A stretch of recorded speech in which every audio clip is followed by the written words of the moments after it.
그러니까 되게 삼성으로부터 어떤 이 경제적 이득을 취하겠다는 이런 부분이 맞물려서 이루어진 것이다. 예. 이렇게 보고 있는 것이고, 그러니까 지난번 영장실질심사 단계에서는 삼성에서 가장 강하게 주장한 것은 독대 이전에 우리가 부탁한 적이 없다.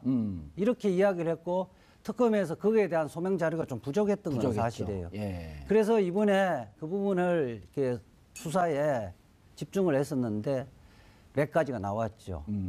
특히 이제 가장 의미 있는 부분은 안종범 수첩 새로 발견된 청와대에서 언닉해놓았던 안종범 수첩 39권에 예. 세 가지 유의미한 내용이 나옵니다. 첫 번째, 독대 일주일 전에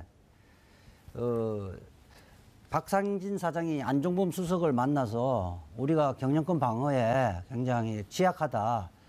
정부에서 도와달라는 부탁을 했다는 것이 메모에 나옵니다. 아, 예. 독대 일주일 전에요? 예. 그럼 7월 25일. 7월 10일이죠. 7월 10일.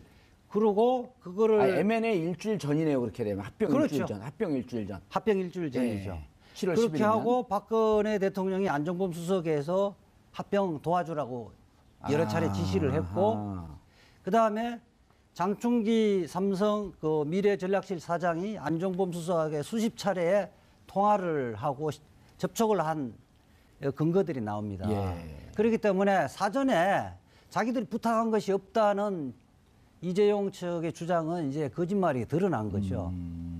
그러네요. 예. 그것이 지난번 압수수색 그 영장 청구할 때는 밝혀지지 없었죠. 않았었나요? 없고 그 부분에 대한 소명 자료가 없었습니다. 예. 그다음에 또 하나가 이제 공정위 압수수색을 했잖아요. 예. 거기에서 성과물이 좀 있었습니다. 예. 공정위에서. 예, 합병 이후에 이제 순환 출자 문제를 해소하기 위해서 삼성 SDI를 주식을 매각해야 되는데 예. 처음에 이제 공정위는 SDI가 갖고 있는 삼성물산의 주식을 매각해야 되는 거죠. 그런데 공정위가 처음에는 1,000만 주를 이게 매각해야 된다고 이야기를 예. 했다가 최상목 경제수석 비서관이 500만 주를 좀 줄일 수 없느냐 이런 압박을 한 이후에 결국 최종적으로 500만 주로 줄었거든요. 예. 그러니까 이 부분이 사실은 아까처럼 경영권 승계에서 일련의 과정에서 도움을 준 거라고 본 거죠. 예. 알겠습니다. 예. 예. 지금 이제 이주하 변호사님 말씀하신 게 그러니까 1차 영장 기각됐을 때 기각했던 그 내용들을 이제 보완한 측면 아니겠습니까? 이제 예. 그때 이유가 대가 관계나 부정 청탁의 소명이 부족하고 그다음에 삼성의 지원 경위에 대해서 사실관계가 약간 좀 법리 다툼이 있다. 그리고 수사 내용의 어떤 진행이 부족하다. 그런 부분들을 이제 어떤 식으로 채웠냐 하는 부분이고요. 예. 근데 저는 이번 영장에서 이제 좀 신의 한 수는 예. 좀 다른 측면이 있다고 봅니다. 그러니까 어떤 측면이냐면요.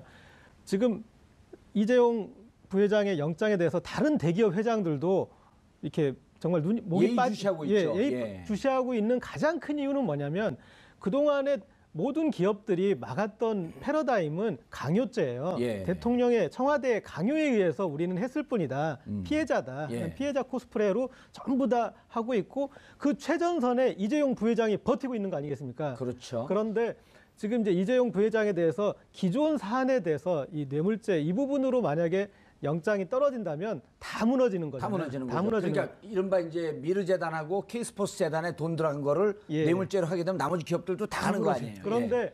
지금 이게 법원의 최종 판단도 아닌 영장 단계에서 지금 부장판사도 아니신 단독 판사가 예. 그것을 판단하게 된다는 건 엄청나게 정치적 부담이 있습니다.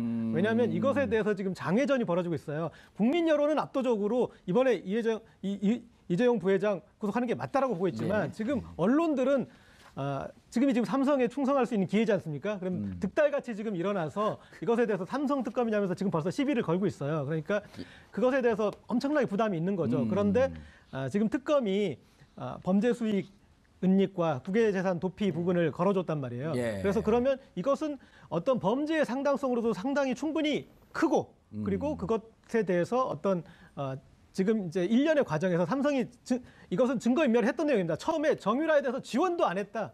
모른다. 그런 식으로 하다가 그다음에 나중에 지원이 밝혀지니까 우리가 지원한 게 아니라 대한승마협회를 통해서 그냥 한 거다. 계속 말 바꾸고 있고 예. 바뀌고 있어요. 그래서 이 부분은 어떤 증거인멸 조작에 대해서도 충분히 문제 삼을 수 있는 부분인데 예. 그 부분을 걸어줬기 때문에 이 판사가 만약에 뇌물죄 부분은 보류를 한다고 그러더라도 이 부분으로 영장을 쳐주면 다른 부분에 대해서는 부담은 빼고 갈 수 있죠. 그 다른 부분을 기업들이 일단 한숨은 돌리겠다. 그러니까 진짜 중요한 그거는 진짜 따져봐라. 예. 그런데 이 영장을 담당한 판사가 이 부분에 대해서는 하겠다. 그러면 이제 아까 말씀하셨던 이제 그 한 5년 되면 이제 학교가 그 학사는 넘고 한 대학원 정도 되는데 대학원 과정에 해당되는 이제 그런 걸로 예. 진행할 수 있는 거죠. 박 교수님, 네. 이게 사실 미르재단과 K스포츠재단을 갖고는 계속 논쟁이 됐었단 말이에요. 네. 팔목을 비트는데 권력을 갖고 있는 사람들인데 우리가 어떻게 안 내냐. 그리고 좋은 뜻으로 한다 그러는데 우리는 강요다. 근데 지난번에는 사실은 특검 내부에서도 이견이 있었다는 거 아니에요? 네. 미르 K스포츠재단 돈을 넣은 거를 뇌물로 할 거냐 말 거냐 하다 결국은 다 누면서 나머지 기업도 잡으려고 했는데 이번에 뺐거든요. 신의 한 수라고 생각하세요? 3주 전에 제가 내기를 했었습니다. 예. 그때 손수호 변호사님 옆에 계셨는데 예. 구속되냐 안 되냐. 근데 예. 그 당시에 손수호 변호사가 6대 4로 안 될 것 같다 그랬었어요. 근데 실제로 안 됐거든요. 제가 10만 원 내야 되는데. 육사 출신인가요, 손수호 변호사님? 네. 6대 3은 육사인데. 근데 이번에 변호사님들 의견을 이렇게 이제 예. 인터뷰를 쭉 보면은 상당히 가능성이 있다라고. 그러니까 예. 확률이 더 높아졌다라고 보는 부분이 이 추가된 두 가지입니다. 아까 고재혁 기자님 얘기하신 거랑 똑같은 얘기인데 예. 지금 이제 뇌물 공여나 횡령이나 위증 이거는 이제 강요에 의해서 어쩔 수 없이 냈다라고 하는 논리와 사실은 팽팽하게 맞섰는데 예. 이 재산 국외 도피라든지 범죄 수익 은닉은 이번에 추가 보강 조사, 그러니까 3주 동안의 조사를 거쳐가지고 예. 즉 이재용 부회장에 대한 구속을 할 수 있는 소위 빌미를 예. 삼성이 아니다라고 부인했던 거에 대한 증거가 나온 거거든요. 그렇기 때문에 이 부분 때문에 손수호 변호사님 방송 봤더니 5대 5까지 보시더라고요. 그러니까 지난번보다 많이 올라간 겁니다. 그래서 이번에 5대 5면은 조금 약한 거 아닌가요? 지난번에 6대 4라고 그러셨거든요. 예. 그래서 좀 뭐 이재화 변호사님 계시지만은 여기는 격해서 한 9.5대 0.5로 100%라 그러잖아요. 네, 몇 프로예요? 100%죠. 그 지난번보다 그렇게 이번에 발부 안 하면 판사가 이상한 사람이어서 예. 그런 거죠. 고대 후배예요? 아니 뭐 고대 후배든 뭐 연대 후배든 간에 예. 교수님. 두 가지 추가된 게 신의 한 수다라고 하는 평가가 상당히 좀 일리 있는 얘기다라고 봅니다. 예. 그런데 재산 국외 도피 네. 이거는 사실은 외국한 거래법상 신고 없이 돈을 빼냈다. 이 쉬운 걸 왜 지난번에 안 받죠?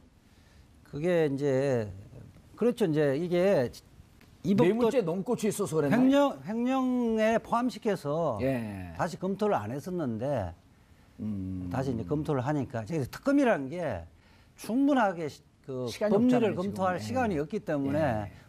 번개불에 콩쿠 먹듯이 해야 되거든요. 그러니까 이게 그 재벌들에 대해서 수사를 하면서 가장 지금 피고인이 무죄를 받고 싶어하는 것이, 그러니까 재질이 안 좋은 순서대로 무죄를 받고 싶어하잖아요. 예. 국외재산 도피를 자기 도덕성에 가장 치명적이라고 보고 있고요. 그 다음에 횡령, 그 다음에 업무상 배임 이런 거거든요. 실은 제일 큰 게 국외 재산 도피가 제일 크고 그렇죠. 그다음에 횡령, 업무상 배임. 실은 삼성의 입장에서 보면 뇌물 공여는요. 옛날에는 검찰에서 아예 그 자백을 하면 기소조차도 안 했었단 말이에요. 받은 사람은 크잖아요. 그러니까 뇌물 뇌물 수수는 받은 사람을 위주로 처벌하는 범죄고요. 예. 그런 거거든요. 그러니까 삼성도 사실은 전략을 잘못 짠 거죠. 자기들이 살려고 했으면 예. 뇌물 부분에서는 협력을 하고 오히려 지금 국외재산 도피라든지 예. 횡령 부분에 대해서 이 부분에서는 빼줘라. 수사 부분을 좀 한정시키는 전략으로 갔었어야 됐는데 이재화 변호사를 선임했었어야 되는. 그리고 이번에 이제 박상진 사장의 메모도 압수한 부분도 큰 성과라고 보거든요. 예. 그 부분은 삼성이 이 부분을 정유라를 지원하면서 예. 어떤 의미로 받아들여졌는가를 그대로 드러내 주는 거거든요. 예. 그러니까 독일 가서 독일의 프랑크푸르트 호텔에 로고가 찍힌 메모장 3장이 발견됐잖아요. 그렇죠. 9월 27일이에요. 거기 보면 그렇죠. 예. 그걸 보면 딱 그렇게 돼 있거든요. 정권 교체 시에서는 이거는 검찰이 분명히 수사할 거다. 수사할 가능성이 있다. 예. 그래 되면 삼성은 폭발적이다 이렇게 하면 예. 이거 난리 날 거다. 그래서 이 부분에 대해서 소수 단속을 해야 된다. 스스로도 범죄라는 거를 인식을 하고 행위를 했다는 거예요. 그러네. 그래서 이 메모지 한 장으로 삼성이 어떠한 합리적 변명을 하더라도 법원이나 앞으로 해서 재판하더라도 받아들여지기 힘들다는 겁니다. 그런데 네. 지금 이제 그 취재하는 기자들 얘기를 좀 들어보면요, 박 교수님. 네. 이거는 이제 박상진 사장의 메모가 나온 거고 황성수 전무가 또 키를 주고 있는데 당시에 이제 이렇게 문제가 되니까 이게 9월 23일인가가 아마 경향신문에 삼성이 정유라에게 말을 사줬다라고 하는 기사가 일면 한겨레 신문에서 아마 예, 아니 한겨레 신문도 나왔는데 경향신문에서 말을 지어냈다라고 하는 것은 경향신문을 기억하고 있는데요. 그거 나온 다음에 이거 노출되면 큰일 난다 해서 직접 비덱에다가 돈을 꽂지 못하고 제3의 페이퍼나 이런 컴퍼니를 만들면 그쪽으로 돈을 주겠다라고 하면서 황성수, 박상진, 최순실 셋이 앉았고 합의서를 썼다는 거예요. 그리고 그거를 합의서 쓴 걸 독일에서 쓰니까 정리를 해갖고 자기 이메일로 보내놓은 거예요. 그게 이번에 압수수색 과정에서 황성수 그 컴퓨터에서 나왔다는 거거든요. 그래서 특검에 가장 자신 있는 것은 대외적으로는 이걸 노출시켰지만 실질적으로는 황성수 이메일이 나왔다. 이렇게 되면 이거 빼도 박도 못하는 거 아닌가요? 이거 그리고 이게 그러니까 지금 여기 검찰이 얘기하고 있는 위장 허위 계약서로 명마 우회 지원. 그게 이제 범죄 수익 은닉에 관한 법률 위반으로 그렇죠. 기소됐던 이거 처음 봐요, 부분인데 이런 부분. 이번 부분은 아주 재질이 안 좋다고 보는 거죠. 죄질이. 예, 그러니까 뇌물죄 부분을 숨기기 위해서 이렇게 한 거라고 보는 거죠. 예. 이 부분에서 뇌물 공여 부분의 판단에서 굉장히 정황적으로는 굉장히 삼성 이재용 부회장에게는 불리한 증거로 작용할 겁니다.